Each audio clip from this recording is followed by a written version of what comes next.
Welcome to Nucleus Stored Procedure tutorial. This video will guide you through the process of creating and modifying stored procedures within the Nucleus developer. This video assumes you are running the Nucleus developer application and you have opened a project.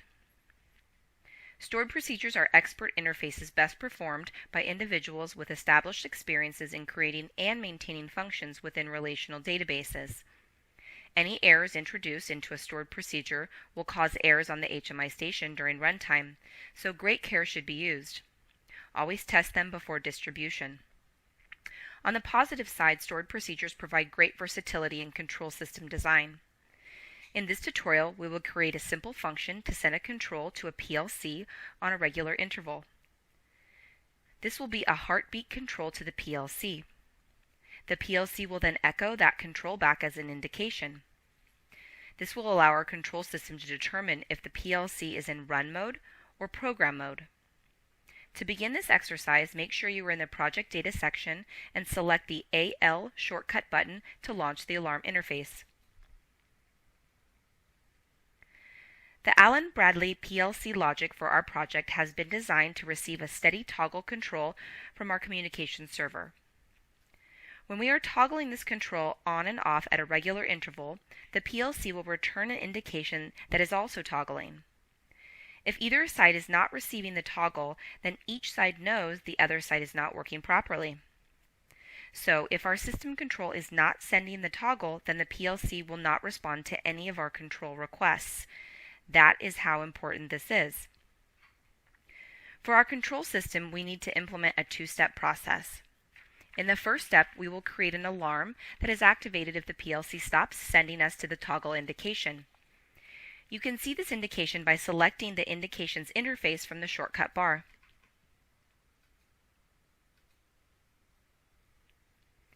So we are going to monitor this alive indication from the Allen-Bradley PLC. If this indication stays low for more than 20 seconds, we will activate the AB1_timeout alarm. The Delay On checkbox determines this delay in setting the alarm. The alarm description will display in the HMI station will state that the AB1 PLC is not responding. Now let's use this alarm in our device status screen to show the potential issue with the AB1 PLC. Go to the display creator and open that screen.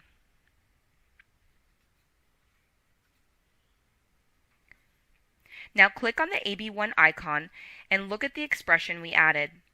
It contains the new alarm indication.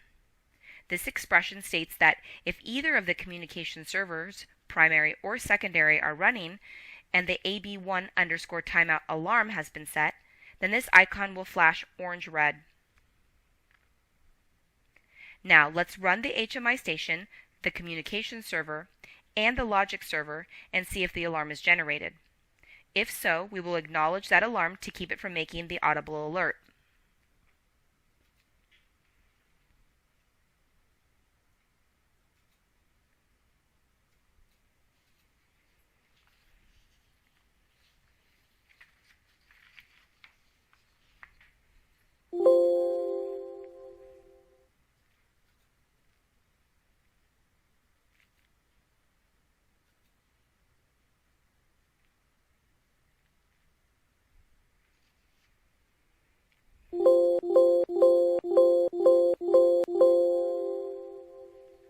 Of course, this is only half of it.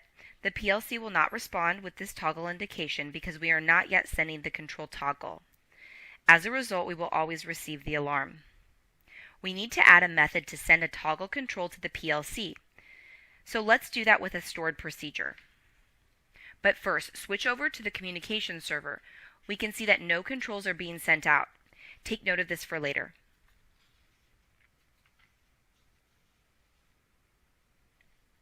Now on the HMI station, use the I/O tabular screen to verify that the indication for alive is not toggling.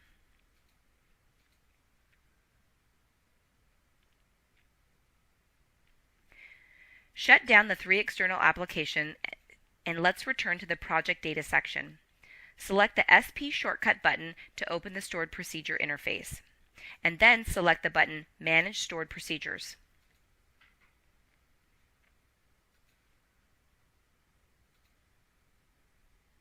We will create the stored procedure name and set it to an interval of 10 seconds. And now we'll write the function. To do this, please select the Activate Selection button and then the Edit Stored Procedure button.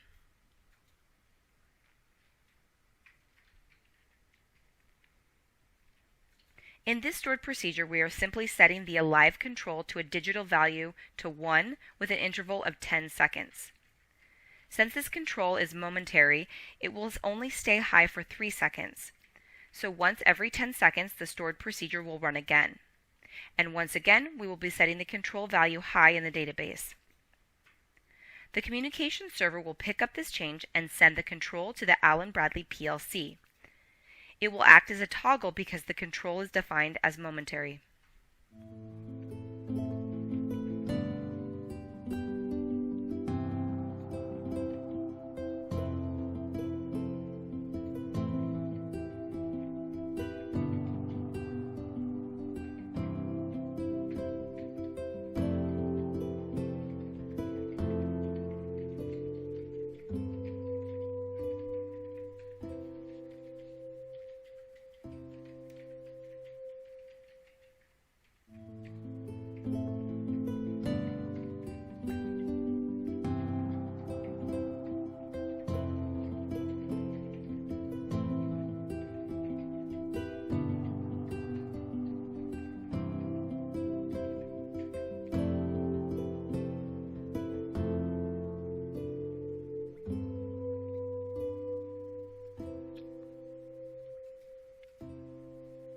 Now let's run the HMI station, the communication server, and the logic server again to see what happens.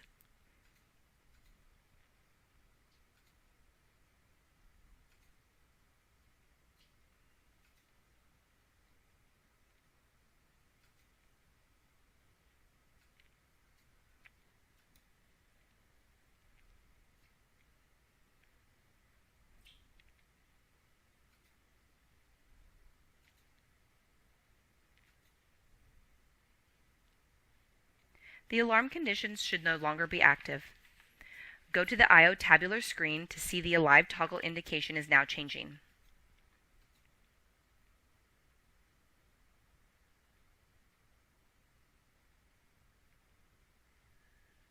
And now go to the communication server to see the alive control in the first word is now being sent out on a regular basis via the stored procedure.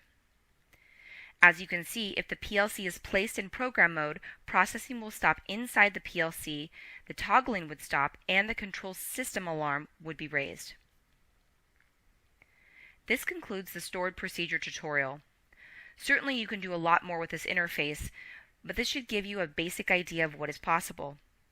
If you need any help with stored procedures, please open a ticket via your customer portal, and we will be happy to assist you.